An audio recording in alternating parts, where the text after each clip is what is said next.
Mutun tamita penghalua watekat ruk musim pemilu taracun darah ketanyo dengan penghalua. Ada apa dengan kita sekarang? Adakah sudah tidak bermakna lagi makna udip dalam dunianya yang memberi kesempatan di Allah untuk minta surga?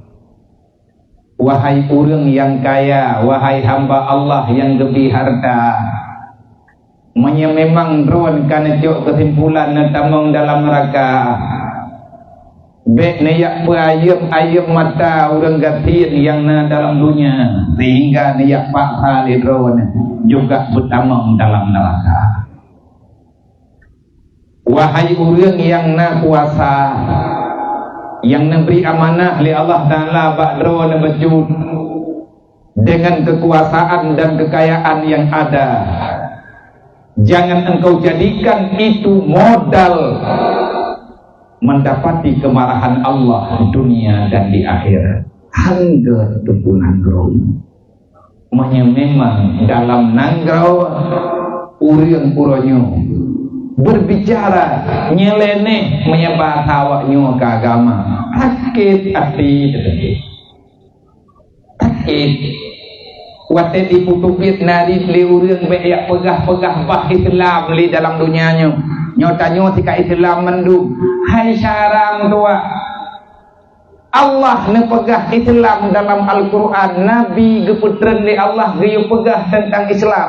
Kok rono-ronyo berani mengatakan sesuatu yang sangat membuat sedih bagi para pendahulu-pendahulu. Baik awak teka pemilu tanya orang karuli.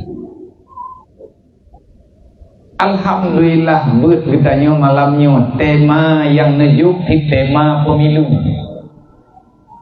Pilih ino menang ide.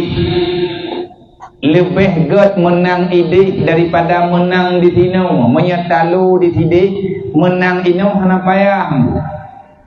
Ilun wate urung pegah-pegah abian nungdua nyoi kamu karencana melangkah mencalonkan roh bulan kulit nepekat anemitnya ilung menyemudua sabi ilung tip aleh pita mudua sabi Islam diberi pahala oleh Allah.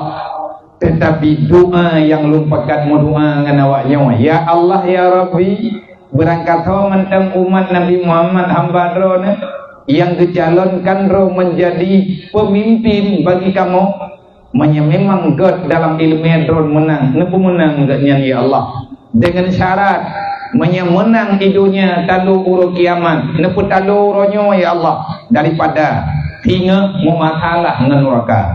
Menyatakan menang dalam dunia, manfaat ke umat Nabi Muhammad dan urut kiamat jid ke modal kamu tamu syurga. Napu menang mandum ya Allah. Berangkat hawa mantang yang di jalan roh bumenang, menangnya menang dunia akhirat. Menang hidupnya talu urut kiamat, lebih ke talu ronyo ke.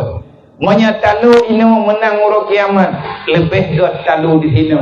Yang penting katanya akan menang hingga ba'urul kiamat.